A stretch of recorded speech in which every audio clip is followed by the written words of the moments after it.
Okay, so we'll go ahead and use a couple new tools here, the clone tool and the healing tool. These are very, very handy for repairing pictures, such as the one we're seeing here. This is the Lincoln.jpg picture that you find in the unit materials folder. Download it, open it up right on GIMP. We then have to do a little bit of setup work. First thing we're going to do is we're going to take the Lincoln layer that's there. We're going to rename it base and then lock it because we don't need to do anything to it.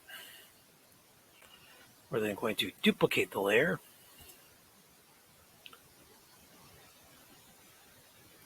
and rename it clone tool. And make sure it's unlocked. Clone tool, unlock it. Duplicate clone tool because it'll save a step once we're about unlocking. And I'll name this one healing or healing tool.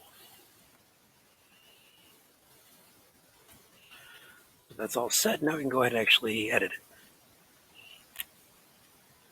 We're going to go down to the clone tool layer. We'll hide healing tool because we don't need it yet.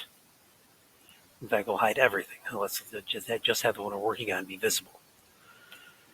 Our clone tool actually is located right up here. You see it looks like a little stamper.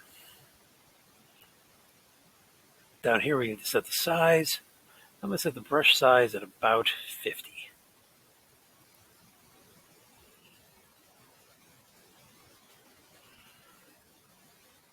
First thing you have to do to use the clone tool is you have to select a source. And for that, we hold down our control key.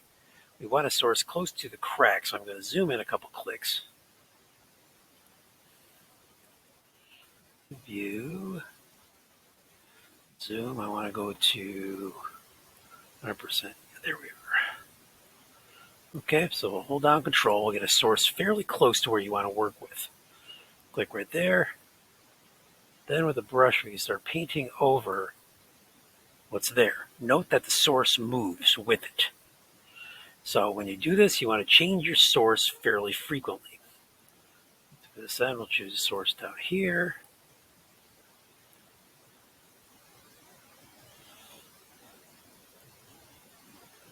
Change your source frequently. I can't stress that enough. If people mess this up, that usually is what the problem is, that they're trying to use the same source all the way through. It doesn't work.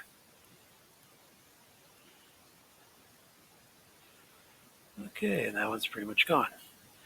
The hair is where this one kind of doesn't work the best. The way I find it works best is actually trying to use downward strokes with it.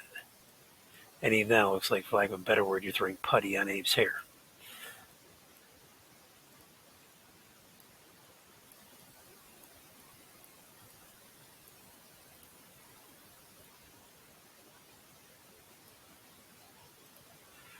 Now, the source I keep changing, so you never use the same source very often. Now I can move over, and I'll start working on this, the crack on this side.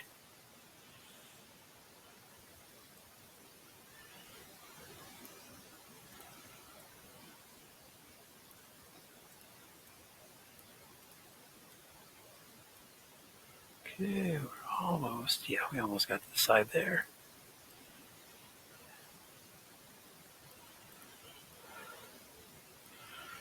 Okay, so that's how the clone tool works. You see areas where it works good, areas where it doesn't. That one's not terrible, but it could be better. So what we want to do next is we'll hide the clone tool, make healing tool visible, and go to that layer. The healing tool looks like a band-aid. It's right there. Healing tool, again, is going to grab a source. So you have to hold down control, choose source material, but then it takes into account what's already there in making it. I like to use a smaller brush for this one, 25 pixel brush.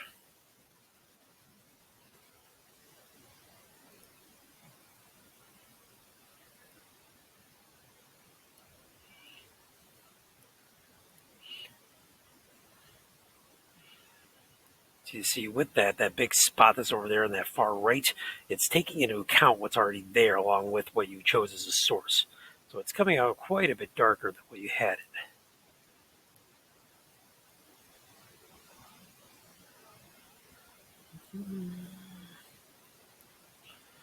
I'm not changing the source a lot here just for speed purposes, but usually if you don't change the source, you're seeing a bit of a ghost image there where the crack was, and that usually tells that you're not changing the source, you're being lazy about it, and it's not doing what you want it to do.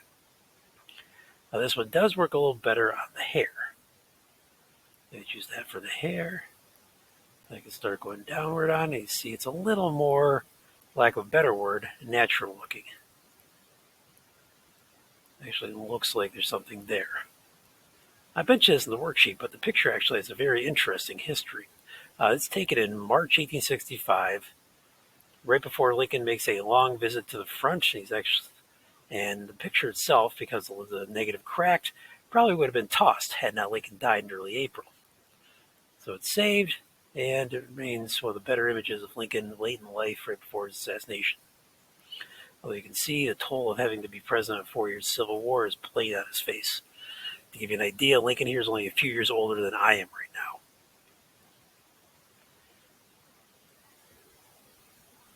We got that side done. Now we can go and work on this crack over here.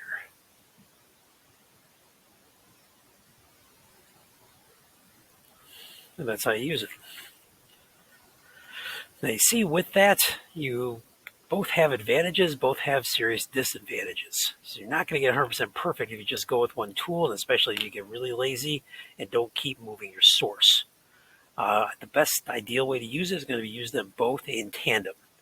My recommendation is use the clone tool for a first pass, healing tool for a second pass. Now I want to be able to see both of these once you're done. We have to go and set up our page size. So we'll go to Image, we're going to choose Canvas Size. We're going to change it from pixels to inches. We'll see right now the height is 4.5. We're going to double that. You may already have an idea where I'm going with this. Resize. Okay, so let's zoom out one more time. Healing tool I'm going to put on the bottom. Clone tool I want to appear up top. So I'll also add text and say, okay, what do we do up here? This is clone.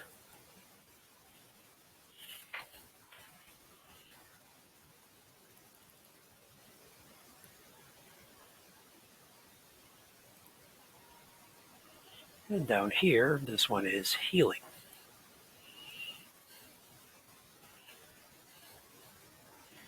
Healing. Let's get the text up.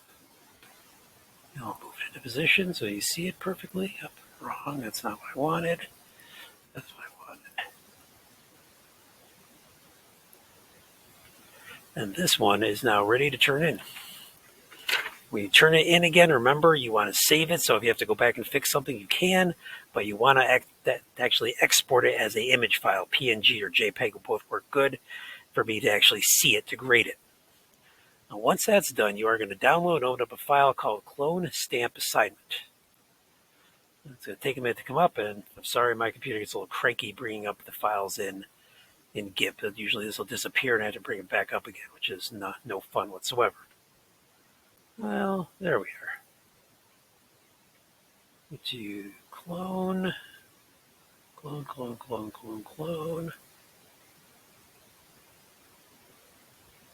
Not like I do this every year. Clone stamp assignment. Okay, so here we have an image. Best guess is the image is at least 100 years old. It plainly has some major problems. Your job, fix it. From a personal point of view, if you decide it's more fun to give this guy a third eye or mess around with the picture, you're going to really damage yourself in my eyes. So you want to fix it for someone that actually wants this picture done right. That's your assignment, and I'll talk to you soon.